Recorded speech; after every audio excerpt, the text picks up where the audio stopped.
I have been working with men and women who have struggled with sexual addiction for over 35 years plus, okay?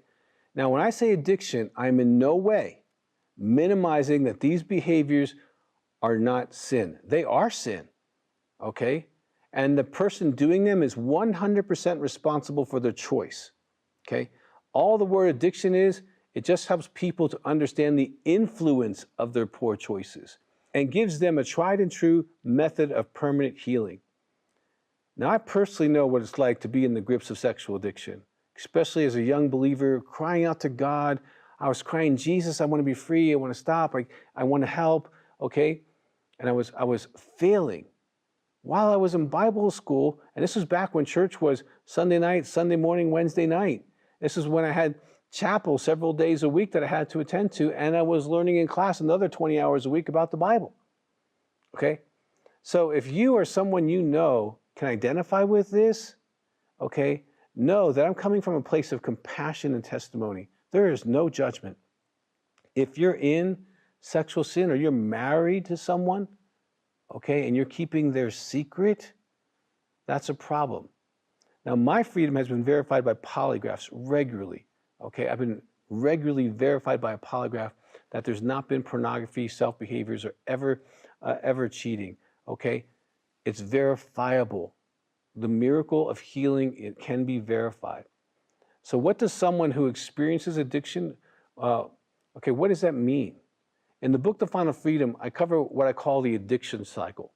And I want to share this so that you can have compassion on someone who, like me, is crying out to God, coming to the altar, asking to be prayed for. Now, the first part of this cycle is usually some kind of pain agent, some kind of discomfort in their life. Okay, it could be emotional pain, it could be other kinds of pain, but pain. And that could be emotional discomfort, it could be unresolved conflict with maybe their spouse or friends or family. It could be just stress in their life. It could be that empty feeling, that need to connect, okay? And so those are kind of like pain agents. They're kind of like, they overwhelm this person because they're not emotionally mature, because they are an addict. Then they disconnect themselves, okay, from that pain. They separate themselves.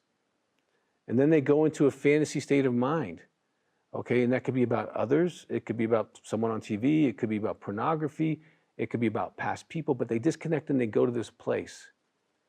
And because they go to this disconnected place, this is why they can do things in that kind of like altered state or in that kind of fantasy state that if they were sober, they would never even consider that stuff, never think about it, okay?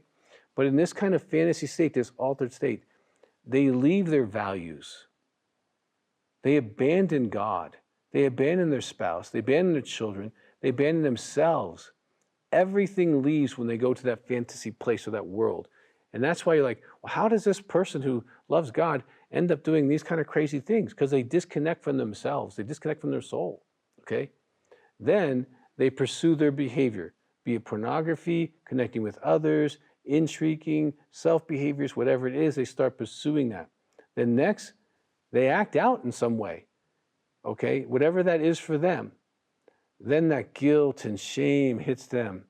Not only do they do a bad thing, but they are bad and they're hopeless and they feel despair, okay? Because when you sin, you get despair, okay?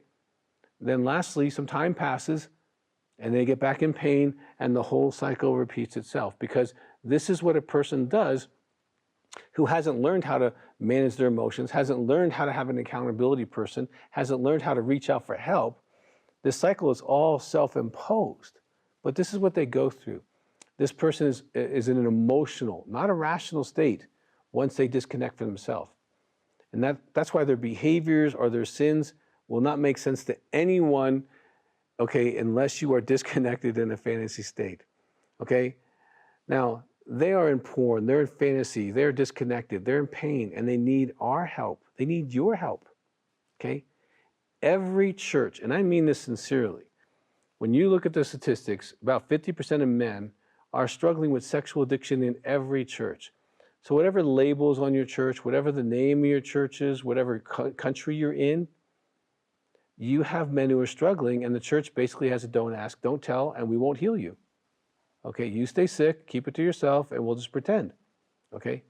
Now, every church can have a freedom group. Okay, we need men to start them, because any man, okay, you may be as pure as white driven snow, you've never had an issue with this issue, start a group. Because men need to know it's okay to talk about it and be that safe person. You might have a story that is so testimonial, okay, that you are able to lead a group. So here's your qualifications. Do you love Jesus? Do you love men? And can you read? Okay, if you can do those three things, you are qualified to lead a group. I don't need you to go to seminary. I did it for you, okay? The materials work, the final freedom, the 101 freedom, the steps to freedom. You can lead men through this process, and I really strongly encourage you. And women, if there's not these kind of groups in your church, go to your pastor and ask him, why not?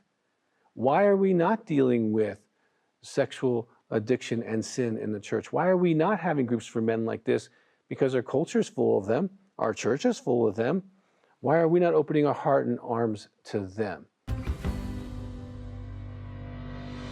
For more content and resources to help in your healing journey with Christ, make sure to follow Dr. Doug Weiss on Facebook and Instagram.